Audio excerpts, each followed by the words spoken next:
होता है ना, जैसे एग्जाम आगे आती है और कल एग्जाम है, मानो मैं आज पढ़ने बैठ गया और आज जब मैं टॉपिक्स के पास देखता हूँ तो ऐसा लगता है कि अरे यार ये तुम्हें पढ़ा था या नहीं, पूरा ब्लैंक लगता है, मतलब डबल मेहनत फिर से लगती है। तो ऐसा क्यों होता है? तो बच्चों रीजन ये है due to lack of revision. So efficient techniques जो आप यूज कर सकते हो फॉर योर रिविजन। सबसे पहला बच्चों, आपके पूरे वीक में, मतलब मंडे से लेके तो मान लो आने वाले संडे तक, पूरे वीक में सैटरडे संडे ये 2 दिन आपके ऐसे होने चाहिए where you keep for revision. मान लो अगर आपका पीसीएमबी ग्रुप है तो फिजिक्स और मैथ्स या फिजिक्स और बायो एक दिन रखना और बाकी 2 सब्जेक्ट्स एक दिन। बट अगर आपका पीसीएम होगा देन एक दिन फिजिक्स रखना, एक दिन केमिस्ट्री और एक दिन इंडिविजुअली मैथ्स रखना।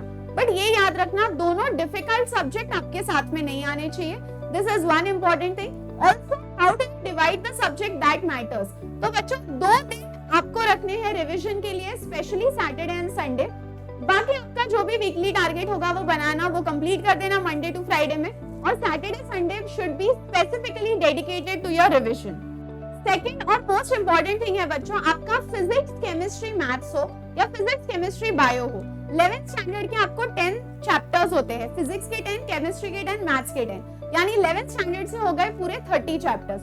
दोस 30 चैप्टर्स आर सुपर इंपॉर्टेंट, क्योंकि ये मैं बच्चों को 1000 बार चिल्ला के बोलती हूँ। सीडी में मान लो केमिस्ट्री में 40 क्वेश्चंस 12th के होते हैं और 10 क्वेश्चंस 11th के।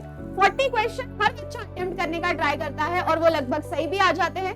त्याचं रिझन असं आहे कारण बोर्ड्स आहे, बोर्डचा अभ्यास सगळ्यांनी केलेला आहे, तो वो 40 मार्क्स का तो सभी कर लेंगे, लेकिन असली कंपटीशन होता है वो 10 मार्क्स में, क्योंकि वो 10 मार्क्स में जो बच्चा सॉल्व करेगा सारे के सारे क्वेश्चन से, उसको वो एज मिलता है। वो बोलता है 95 के ऊपर फिर कंपटीशन शुरू हो जाता है।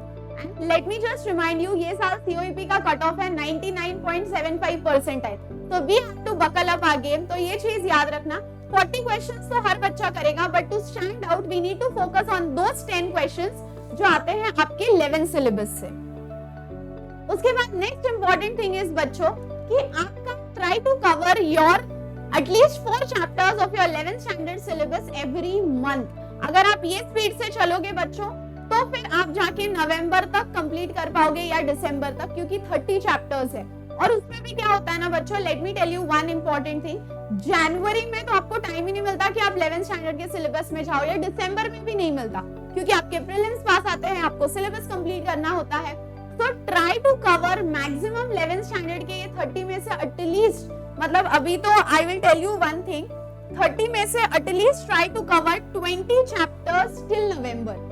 20 चैप्टर्स नवंबर तक कर लो बच्चों, और फिर जो बचे हुए 10 है वो हम बोर्ड्स के बाद करेंगे, क्योंकि बोर्ड्स और सीईटी के बीच में कुछ गैप होता है। तो बोर्ड्स और सीईटी के बीच में जो गैप रहेगा ना, वो गैप में हम बचे हुए 10 चैप्टर्स कर लेंगे 11 के, बट एटलीस्ट 20 चैप्टर्स कवर करने का ट्राई करो till November, 10 chapters for every subject, ठीक है।